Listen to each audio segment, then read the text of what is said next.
Hello and welcome to In Search of the Crystal Skull, an epic adventure into the realms of mediocrity. My name is Aaron. My name is Patricia. And today we are looking at Jimmy Neutron Boy's Genius. It is a 2001 computer animated science fiction comedy film produced by Nickelodeon Movies, O Entertainment, and DNA Productions. The idea for Jimmy Neutron was first created by Davis in 1980s, in which he wrote a script for the short film entitled Runaway Rocket Boy, and starring the prototype character for Jimmy called Johnny Quasar. So it's come from that, and now it's finally come onto the big screen in 2001. And it's funny because by the way, there's a big massive gap now between when we talked about Rugrats in Paris and when we've finally done this episode as well, because after doing this episode we actually checked out Junior Machine, Boss Baby Family Business, and it's basically got somewhat the same concepts as Jimmy Neutron Boy Genius, but executes them terribly, but unlike Jimmy Neutron, that actually executes them well. So Curious, Aaron, do you remember when before Jimmy Neutron Boy Genius came out in theaters, do you remember the shorts that used to air before on Nickelodeon, when they would have like their commercial breaks and they would air like at least a few episodes, like 1 to 2 minute shorts? You know what, I do recall them, but I think you probably have a better recollection of them than I do. Yes, I do, because I just recently watched them on YouTube. One of them was about that Jimmy and Carl were at the lab, and Carl was fiddling around with Jimmy's clone machine, and there was a bunch of clones of Carl. The other one was about a competition between Cindy and Jimmy's dog, where Cindy had a dog named Humphrey, and Jimmy has his dog Goddard, and so they decided to say, okay, well, which one is the best dog? And so they decided to do the usual things like sit and stay and talk and play dead and that kind of stuff. And then the third one was Jimmy's parents, where Jimmy was served creamed corn, and Jimmy was trying to not eat it because he doesn't like creamed corn, and so he puts it away in his dimensional cube so that it shows that he was actually eating it. So they were playing these shorts to get people hyped up for the movie, and then eventually when the movie was released in 2001, it was critically acclaimed. It made over $103 million in the box office, and it was nominated for an animated feature. The first time, if you remember, this is the first time in which that animation was recognized in the Academy Awards, and there were 3 films that were nominated for Best Animated Feature. There were Monsters, Inc., Shrek, and Jimmy Neutron Boy Genius, and Shrek won. And it was the only animated film from Nickelodeon that was nominated until Rango came out a decade later. Yeah, and I believe this is actually Nickelodeon's first 3D animated adventure, if I'm not mistaken. Yes, it is. It is their first 3D animated film, and it was their first 3D animated series as well. This was back when 3D was like hugely popular because of Pixar and DreamWorks like utilizing the technology of it. And here's the thing. We know that this is not the first 3D animated series ever made. That would be going over to Reboot, which is a Canadian animated series that came out in 1995. But this was the first one for Nickelodeon, and a lot of people seem to fondly remember it. They say that, it was funny, and there's a lot of memes of it, especially with Jimmy's dad. And it has, there's even still a huge fan base that wants to see a continuation of the Adventures of Jimmy Neutron Boy Genius. Yeah, but it's interesting. One interesting to know thing is that, Nickelodeon didn't feel brave enough to release a 3D animated adventure until a 3D animated movie. Maybe 6 years after 6 years after Toy Story did in 1995.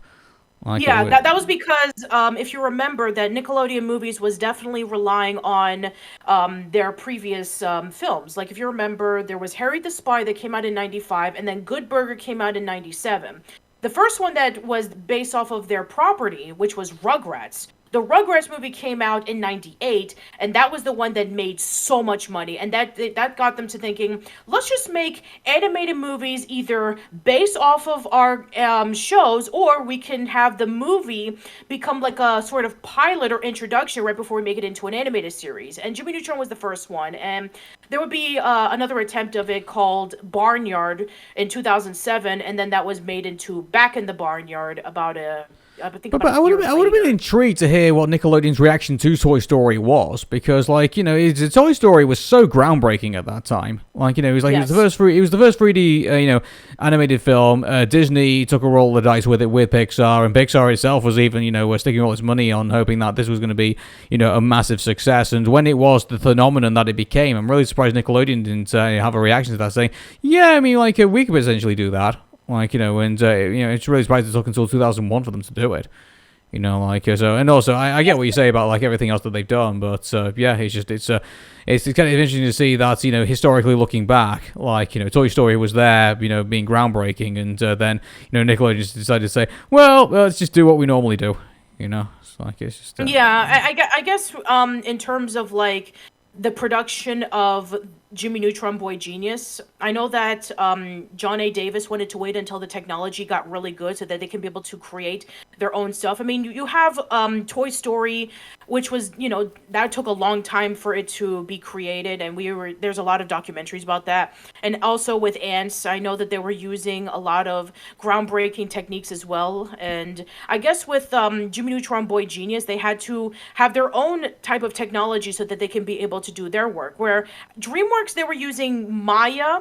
I don't remember what Pixar was doing for their 3D animation, but I know that Jimmy Neutron Boy Genius was done using Lightware and Project Messiah, and also there were some other bits of technology that they were doing to create this film. And so, yeah, I mean, as we mentioned many times before, that animation does take a long time. So I guess they were just waiting for the right time, especially since Nickelodeon was known for being a major cash cow with Rugrats and then SpongeBob a few years later. So yeah, I guess with Jimmy Neutron Boy Genius becoming the huge hit as it was, I mean, it was definitely one of the more popular Nicktoons of the 2000s. And I would say that it was kind of ranked right up there with the Fairly Odd Parents and with Danny Phantom and various other shows in which it focused a lot on the comedy. I guess even people compare it to Dexter's Lab. It's this is Nickelodeon's version of Dexter's Laboratory, except that it's done a little bit differently. But I can see where they're coming from in terms of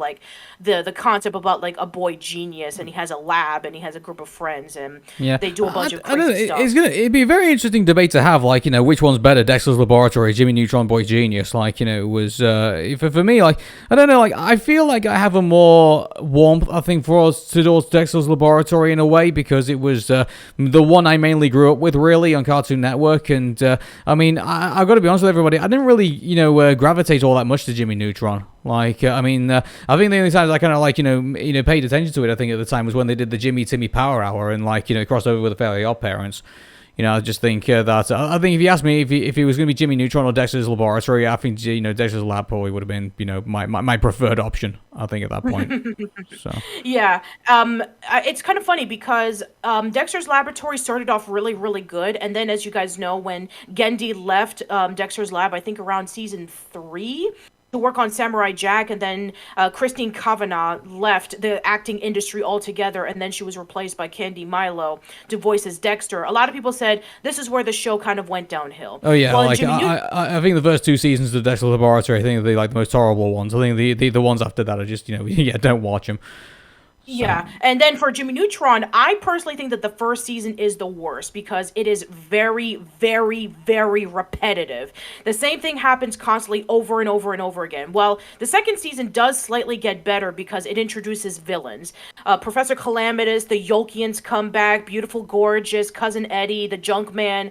So yeah, it's a complete reversal in which the series actually got better as time went on. Well, in Dexter's Lab, it progressively got worse. But the reason why is because the creator left. And even some people even have a trope about this, once a creator leaves, the show is never the same and the quality goes down, blah, blah, blah. But that's not what we're here to talk about. But as for me, I'm not actually the biggest fan of the animated series. I'm actually more of a fan of the movie more than the animated series, even though I do admit that the last episode of Jimmy Neutron, The Adventures of Jimmy Neutron Boy Genius, where they actually got all the villains together, that was actually really cool. So, yeah, I guess we can talk about the movie and see how well it holds up over 20 I was going to say, years before we later. get into the movie, whatever you say about Jimmy Neutron, the TV series, I think we can all say, it's miles better than Planet Sheen. Way better than Planet Sheen, especially since John A. Davis had nothing to do with it, and even when he was interviewed by Hector Navarro from the Nickelodeon podcast, he was saying that he said that Planet Sheen was a terrible idea.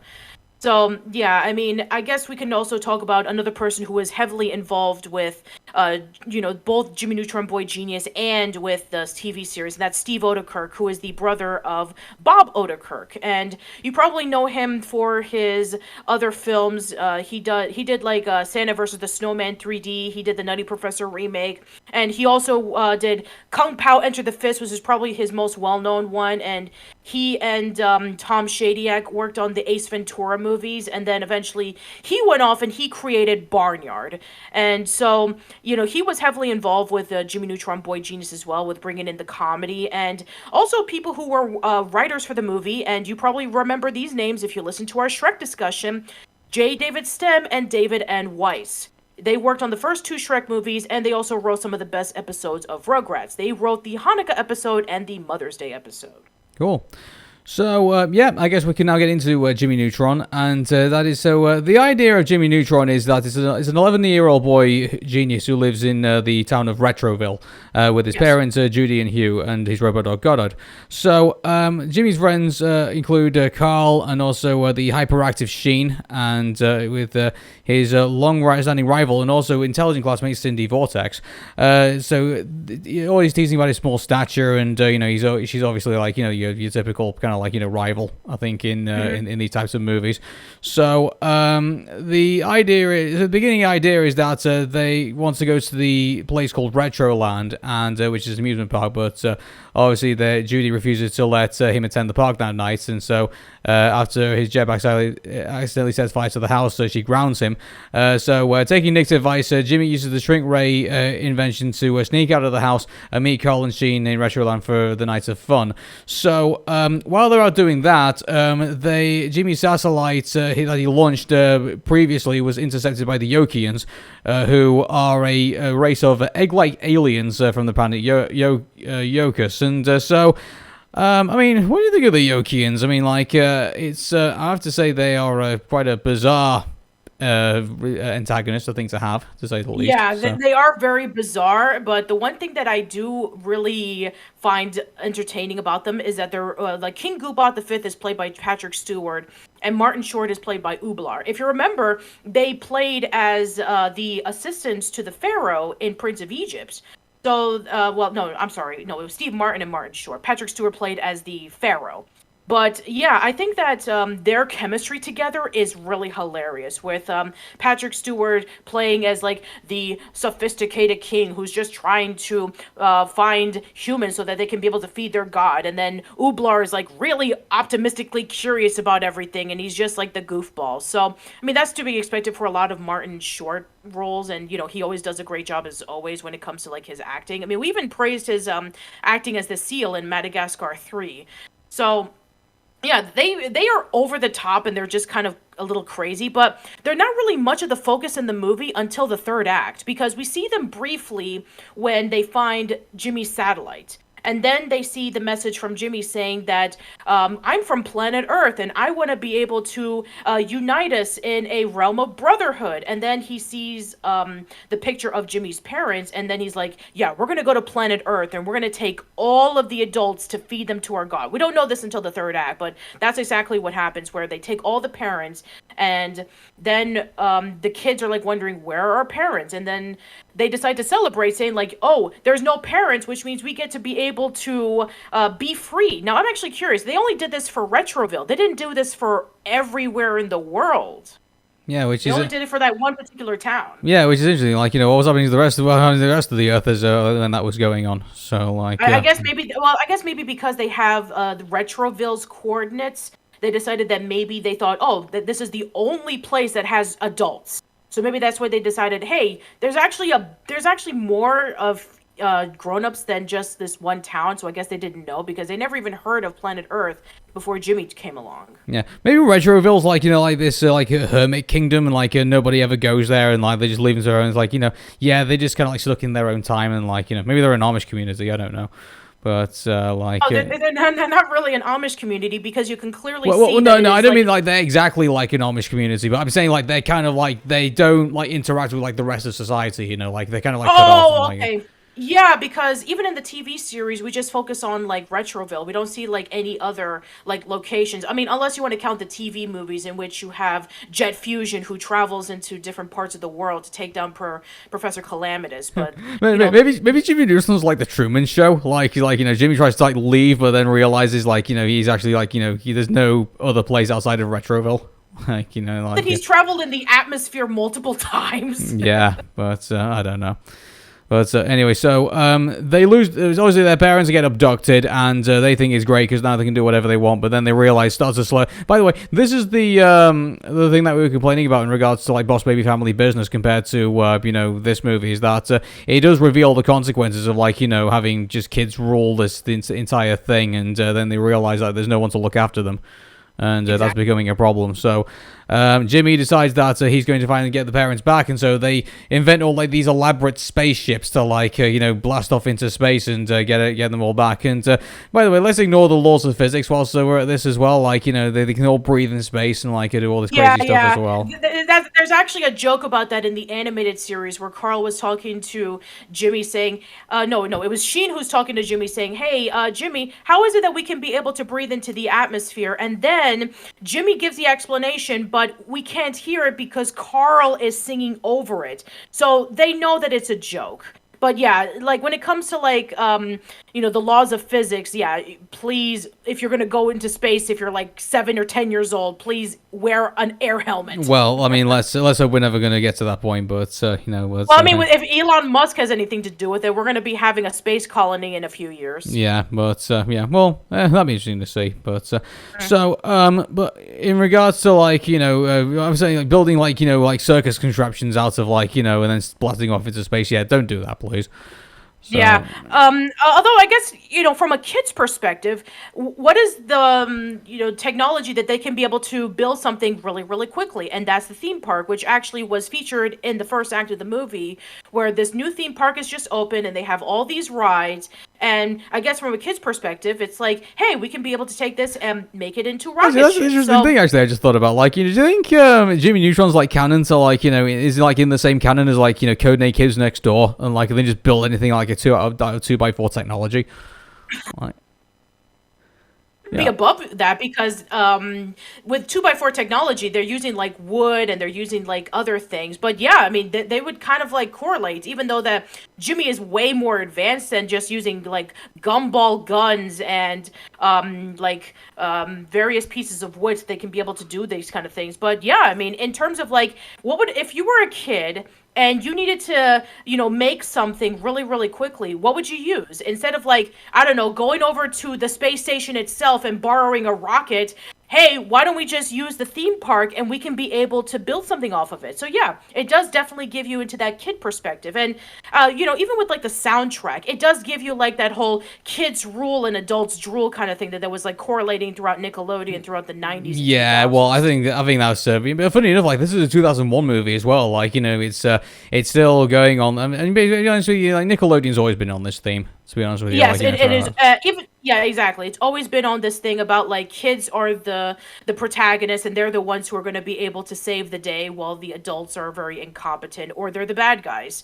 Very again, Kid Next Door-esque. The soundtrack is very akin to that. I mean, you have like Kids in America, which you have this big fighting montage with the kids and the Yokians, and then you have what was it, like Parents Just Don't Understand. You have Blitzkrieg Bop, where you have like the montage of them just like wrecking crap all over Retroville. And then you have the Jimmy Neutron theme song from Bowling for Soup, which would later be the theme song for the animated series. Yeah, I mean, a lot of these do feel, and then there's also Leave It Up to Me, which actually has a music video by Aaron Carter mixing in some stuff from Jimmy Neutron Boy Genius, and the CGI on that looks terrible, by the way. Oh, of course it does. But, yeah. So, funny enough, like the one thing I'll give this movie credit is like it doesn't shy away from having quiet moments. Like, Yeah, so like, you have the bit where like they land on a moon or something like that, and like, they're kind of an like asteroid. an asteroid. Okay, then so they're all like, sitting around, like just kind of like they're just focusing on character development at that point, and which I think, give them credit. Like, I'm really glad that they focus on that because where you think for a Nickelodeon movie they would shy away from stuff like that, and they would just like I focus mean, like on the zaniness. they did do that with the Rugrats movie, in which like, oh, here's Baby Dill and here's Tommy, and you have the scene in which when the monkeys are going to try to take Dill again, and then you have that moment where Tommy's about to spill the banana food all over him, and then they have this quiet moment together where they're trying to protect themselves from the rain. So yeah, they do have their quiet moments, but it's all about the execution. And in this one, it actually works because they're missing their parents, and they're talking about like, my mom used to do this, and my dad used to do this, and I miss them. And there's even that one moment in which when Jimmy and Carl are talking about how Jimmy is always like being teased for his height and how he's never treated seriously because he's short. And so you have that one moment where he's talking about like, girls are not going to like me because of my height. And then you have the kids talking about how much they miss their parents, and that is actually a genuinely sweet moment. And you even have Nick, who's like the cool kid, who's like saying like, oh, we don't need parents, like what they don't know, don't hurt them, and you just do whatever you want. And then throughout the third act, you have him saying like, we need to get our parents back. So deep down inside, even though that they say that they can be able to take care of themselves because they're quote unquote mature, especially with him being like the tough kid and Jimmy being a genius, they still are kids and they still need their parents. Yeah, so like that's a good narrative actually to kind of go on. I think. Yeah, something that Boss Baby Family Business completely misses out on, where Dr. Armstrong thinks that, oh, because he's intelligent, he gets to run away from home at like 14 months old and then gets a whole bunch of babies to create an app so that they can be able to brainwash the adults so they can take over the world. Yeah. Which, anyway, again, we're not talking about Boss Baby here. We're talking about Jimmy Neutron. Thank God. I know, but I'm just saying that there's a way that you can take the same concept and do it either right or wrong based off of the execution. Yeah, well, I think... And they were able to get it right over 20 years ago. Yeah, I think... I think there was another movie, actually, that was also, well, probably even more worse than Boss Baby, and that was Mars Needs Moms, I think, and that was like when they... You're right! Okay, you know what? I take it all back. Boss Baby Family Business, I'm sorry, because Mars Needs Moms is even worse. You're absolutely right, because... you have a kid who thinks that he doesn't need his mom because, oh, he needs to eat vegetables. Oh, he needs to clean his room. Oh, blah, blah, blah. And then when his mom is taken over by Martians, and then he's like, I need to save my mom because she does all these things for me. It's like, okay, you're right. That movie is way worse. So, with then we get to that, and so eventually we do get to the point where they do catch up with the Yokians, and so then it's shown that they are, the parents are being brainwashed, and as they are going to be fed to like this mutant chicken. But before we get to that part, we have to have the chicken dance for whatever reason, and before we get to the chicken dance, there's another quiet moment that happens where we find out that the reason why the Yokians kidnapped the parents was because of Jimmy's message, and they had the coordinates so that they can be able to take them. And so they're locked up in prison. And then they have this moment where they're blaming Jimmy that all of this has happened. And then Cindy has a redeeming moment where she made fun of Jimmy throughout the first and second act of the movie, making fun of his size. And then... the reason why she did it was because she was slightly jealous, saying, like, I was the smartest kid in class until you came along, and even though that you made a mistake, I know that you can be able to get us out of it. And so there's actually character development there. And here's the thing. In the TV series, Jimmy is never made fun of his size ever again. This is only in the movie, where Cindy would make fun of him because he's a genius and he's smart and stuff. And then later on in season 2, they actually do have a relationship, which, of course... Mm-hmm. Anyway, but that's beside the point. So yeah, there's that. I actually do like that moment because we see Jimmy at his lowest point, where basically everything that has happened was because of him. And they're about to lose their parents, and they're about to be rotting away in jail, all because of Jimmy. And he feels like he was guilty of his actions, and then Cindy had to be the one to get him back on track, and I like that. Yeah. So, yeah, we have that moment, and then we get the minute when we see like the massive chicken, and then we get to see where the point where the cool kid wimps out basically.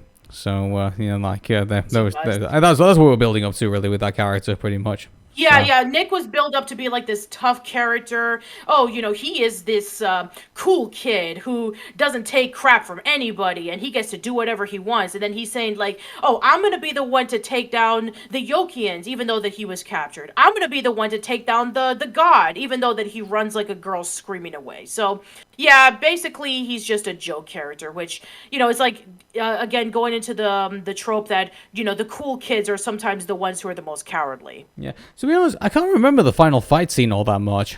Like it was just there wasn't. I mean, you have the montage with them, fighting off the Yokians, and then you have the chase scene where they get the rocket ship, and then Jimmy and his friends are being chased by the Yokians, and then finally Jimmy decides that he's going to take them down once and for all. So he uses the shrink ray that wasn't working very well in the first act. And then he turns it into like the gigantic ray where he takes down the Yokians once and for all. Yeah. So, I guess, that's the movie story, I guess. I mean, like, I think one thing that I think we should definitely talk about is like, just the way that this movie is presented, and that is like, this is the first 3D animated movie that Nickelodeon produced, and, we were talking about before, like, yes, there was Toy Story, yes, there was Ants, and so, and then I think after that, Jimmy Neutron was probably one of the first, I guess you could say, pioneers of this type of movie, because now, like, we're listed pretty much with 3D animated movies at this point. Everyone seems to be doing them now. So. Yeah. Much. I think that's not littered too much, ironically enough, is 3D animated films. A lot of it is 2D now, where, with Jimmy Neutron being the first 3D animated series, and then we had, like, other 3D animated series like Barnyard and Planet Sheen and Penguins of Madagascar and Attack of the Power of Juju. So, yeah, Rango. Jimmy Neutron... Well, Rango is the movie, not the animated series. Oh, sorry. Well, that's what I was saying. Like, it was the Jimmy Neutron was like the first 3D animated movie, and then after that we've basically got like not Nickelodeon specifically, but now we've got loads of 3D animated movies. Exactly. Yeah, and just speaking of Rango, you're right, because with Rango, they were able to do another 3D animated film that wasn't like going to be based off of like a TV series that would come out later on. So, I mean, Barnyard eventually became a TV series, and that movie sucked, by the way. And here's the thing, until, like, more recently, a lot of the 3D animated shows that came out after Jimmy Neutron Boy Genius, a lot of people say were either very mediocre or were terrible. And people still say that Jimmy Neutron Boy Genius, even after 20 years later, is still, like, the best 3D animated series that Nickelodeon has ever had. At least until, like, TMNT 2012 came out. Yeah. In regards to the music, I mean, like, it's pretty much all just, I'm trying to look at the soundtrack, actually. It's it's Aaron Carter, it's NSYNC, it's Little Romeo, it's Nick Cannon, it's Britney Spears. It's pretty much everything, that was going at that time, pretty much. Yeah, pretty much. Very similar to, like, the Rugrats movie and a lot of the other movies that came out at the time. They were using, like, pre-existing songs, and then they just wrote, like, one or two songs that were original, like the Jimmy Neutron theme song and then Go Jimmy Jimmy, which both were featured in the animated series. And then basically a lot of the songs were pre-existing, and they basically just try to focus on like, hey, this is like basically the prime example about like a kid's soundtrack. Kids in America and parents just don't understand, and the Blitzkrieg Bop and We Got the Beat, like definitely like feeling its particular time period. It definitely feels like a 90s 2000s soundtrack, where I would say like would you say like today's soundtrack? I mean, unless it's like a DreamWorks property, they mostly just focus on like original music nowadays. Yeah, I was looking at this actually now, because there's actually two soundtracks actually got released with this movie. There's the original soundtrack, which actually focuses like all like everyone that you expect to be in there, and then there was an additional promotional CD that was produced for the Academy Awards, and that actually has like the whole score in it. actually. So, Heard it. I mean, maybe they did it because they thought that maybe the soundtrack would have been like considered for an Academy Award nomination, which it was not. no. So, in regards to box office, this movie cost about $30 million to make, and now, I tell you what, we've had to maybe do this up for inflation, but it made $103 million at the box office, pretty Yes, much, yes, which it did. I think, back at that time, I think, that would have been quite, actually, dollars in, sorry everybody, I'm working this out in Yeah, go ahead. 2000, so, I mean, $103, the value of that much money today. So 103 million dollars. Did we say? Yes, we did. And I'm starting to look at this now. So calculating this today, but it would have been about 163 million dollars at the box office today. So. It was, and here's the thing that a lot of people remember that the year 2001, when it came to like animated films, we talked about this before, that DreamWorks and Pixar took over everything because 2001 was the year that Atlantis: The Lost Empire came out, and it barely made its budget back. So Jimmy Neutron Boy Genius no wait, I'm sorry, it did make its budget back. But it made the budget back 3 times. So yeah, it was good. Yeah, it did make its budget back, but it was not nominated for an Academy Award. Like this, usually when it comes to like people complaining about like, oh, Disney takes it over, but when they were first doing this, it was Pixar, DreamWorks, and Nickelodeon. Like that, I mean, Atlantis: The Lost Empire was not nominated for an Oscar for Best Animated Feature. But like, I think in regards to, I mean, he's talking about In Search of the Crystal Skull. Like in regards to like how we feel about the movie. I mean, like we both liked it. Like it was. Yeah, sure. And you want to know something before we go into that? You notice what those three movies have in common, in which why they were nominated and Atlantis was not? Go for it. They're all 3D animated films. Yeah. So that's where the industry was going. Exactly. And so because that Atlantis, The Lost Empire, even though that it did make its money back, it wasn't critically received by a lot of people because it went in a far different direction than anybody else expected to. It's like Disney's not known for their science fiction. They're known for princesses and stuff. So, yeah, I guess that's probably one of the reasons. But yeah, definitely the reason why Jimmy Neutron Boy Genius was nominated for an Oscar was because it was a 3D animated film, and that was where the industry was going. 3D back then was the future. Mm-hmm. Right, so I guess we're gonna give it a score. So I gotta be honest, like I think in regards to like 7, I think is I don't know, I think 7's a bit cruel for it. I think an 8, I think is probably more deserving score. I think for Jimmy Neutron Boy Genius, it is worth a watch. So. I do agree, and I know and I know that some people in the comments are going to say that the animated series is better, and I would say that in the second and third seasons, yes, but the first season, no. No, it's not. It's very repetitive, but I do think that the first Jimmy the first Jimmy Neutron movie that was theatrical. I mean, I know that Jimmy Neutron had TV movies later on, but yeah, it's still a very fun movie. And yes, I know that the animation is a bit dated by today's standards. I mean, it does look very bulky and blocky, and I mean, I'm sure that some people would kind of like be offset by it because we have much more cleaner, more refined 3D animation that we see today. But the story is very fun, and the message and morals are still very believable, and the characters are also still really good. And kudos for the casting of this movie, by the way, because other than just like Patrick Stewart and Martin Short, and then the host of Entertainment Tonight at the time, pretty much every single main character in this movie are done by voice actors. That is a rarity nowadays. Mm-hmm.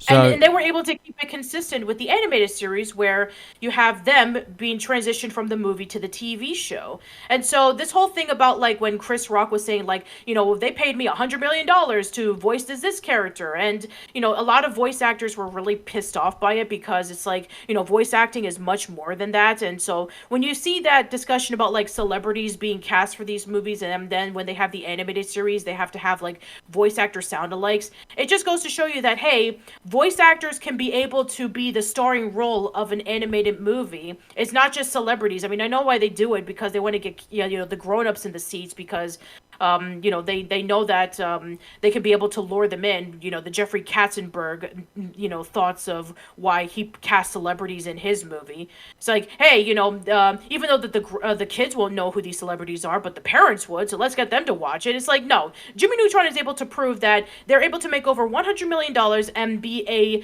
Oscar nomination and have mostly voice actors being the main characters. Yeah. Okay, so that was Jimmy Neutron, and so we will continue on with our discussion through Nickelodeon month, pretty much, for In Search of the Crystal Skull, and I believe our next one is a very intense discussion about SpongeBob SquarePants. I do believe. Not actually. That is going to be for the final one. The penultimate one we're going to be discussing about is, even though that it is rated highly on Rotten Tomatoes, it's still within Crystal Skull territory because it only has, according to my statistics right over here, and I'm just going to double check really quickly, it is, oh wait, What? Never mind, because it was, when we first did our discussion, it was 79% on Rotten Tomatoes, but now it's jumped over to 80%. So, Ooh. I guess, yeah, so we can't talk about this movie anymore. Oh, good yeah. grief. Well, I guess that means we will have to talk about SpongeBob SquarePants then. Yeah, guess that's true. We do have to talk about SpongeBob SquarePants after all. Okay, well, until then, we're going to work this out all over again, and then we will see you for the next episode, pending that the needle hasn't moved again. All right. All right. Take care, Catch everybody. you later, everyone. Bye-bye. Bye.